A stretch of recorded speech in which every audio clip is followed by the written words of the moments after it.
मेरे ऑफिस में लड़कियां ऐसे कपड़े पहनती हैं कि इनका जिस्म नुमाया होता है. इस चक्कर में मैंने नौकरी छोड़ दी. वहाँ का मैनेजर ऐसी लड़कियों को पसंद करता है, लेकिन इसके साथ घूमना फिरना लड़कियों का काम भी हम लड़कों को दे देता था, और हम लड़कों को ज़्यादा देर बिठा के रखता था, क्योंकि लड़कियों का काम भी हम करते थे, ऐसी जगह नौकरी कर सकते हैं. आजकल जॉबें वैसे ही कम है. खुदा के बंदे, तू कहीं भी दुनिया में जाएगा लड़कियां हर जगह नजर आएंगी.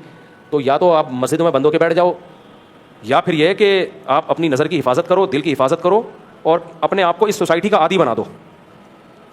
जो लड़कियों वाला माहौल होता है ना, उसमें चंद दिन तक सब्र करना पड़ता है, उसके बाद इंसान को आदत पड़ जाती है. ये चंद दिन की का सब्र है कि आप मत देखो उनको, ना उनमें दिलचस्पी लो, ना उनसे फ्री हो, आप अपनी जॉब को फोकस करो. उसके बाद आप यूज टू हो जाओगे, फिर ठरक खत्म हो जाएगी. हाँ, अगर शुरू में कंट्रोल नहीं किया तो ऐसे ठरकी बनोगे कि मौत कब्र में भी पड़ोसन को देख रहे होगे आप जाके. आपकी ख्वाहिश होगी मेरे पड़ोस में किसी आंटी को दफन किया जाए. ऐसा ठरकी बनता है आदमी. ये यूरोप अमेरिका जाते हैं ना, चड़ियाँ पहनी हुई लड़कियां नजर आती हैं. शुरू में अपने जज्बात पे काबू रख लेते हैं वो कि भाई ये हमारे लिए है ही नहीं, ये हमारे लिए पत्थर है. चंद दिन की तकलीफ होती है, उसके बाद आदी हो जाते हैं. उसके बाद फिर उनको उनमें रगबत खत्म हो जाती है.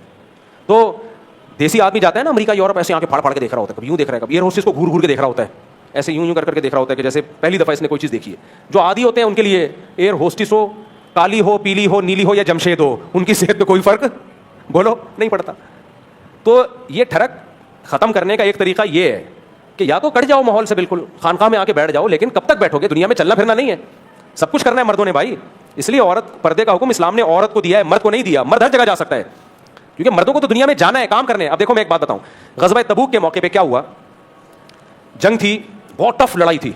मुनाफिकीन ने क्या कहा, उन्होंने कहा हम जब जाएंगे वहां रूम की अंग्रेज औरतें थी ना, उन रूमियों की औलादें, वो गोरी गोरी चिट्टी चिट्टी औरतें होंगी, तो हम जब जाएंगे वहां हमें फिसलने का खतरा है. उनको हम देखेंगे बेपर्दा औरतों को, हमें खतरा है कि ज़िना में ना पड़ जाएं. उन्होंने ये उज़र पेश किया.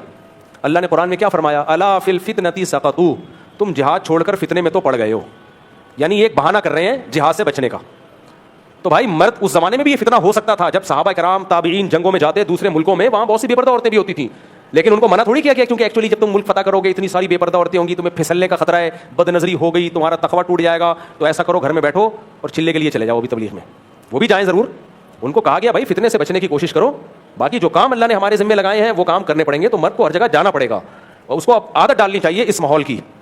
समझते हो कि नहीं समझते हो? आदत डालनी चाहिए भाई, मैं इस माहौल से मुतासिर नहीं होता. और लड़कियां भी चंद दिनों में समझ जाती हैं कि ये हमारी तरफ रगबत नहीं रखता, वो भी छेड़ना छोड़ देती हैं. उनको पता है मुल्ला टाइप का आदमी. वैसे भी अपना गेटअप जब ये रखोगे ना, पगड़ी दाढ़ी वाला, शलवार टखने से ऊपर वाला, तो छिड़ने के चांसेस वैसे ही कम हो जाएंगे. आप लड़कियों को आजकल मॉडर्न चाहिए होता है, एक्चुअली फिश करता हुआ बंदा चाहिए होता है. उनको मुल्ला टाइप के लोग लड़कियों को ज़्यादा पसंद नहीं होते, वो वैसे भी फ्रेंडशिप की तरफ ज़्यादा आ रही होती हैं. तो अपना गेटअप अच्छा रखोगे, नमाज के टाइम पे नमाज पढ़ने जाओगे, तो उनको पता है कि ये क्या करेगा, ये अगर दोस्ती करेगा भी तो हज पे ले जाएगा हमें अपने साथ. हाँ, उम्रा करा के ले आएगा, हज करा के ले आएगा.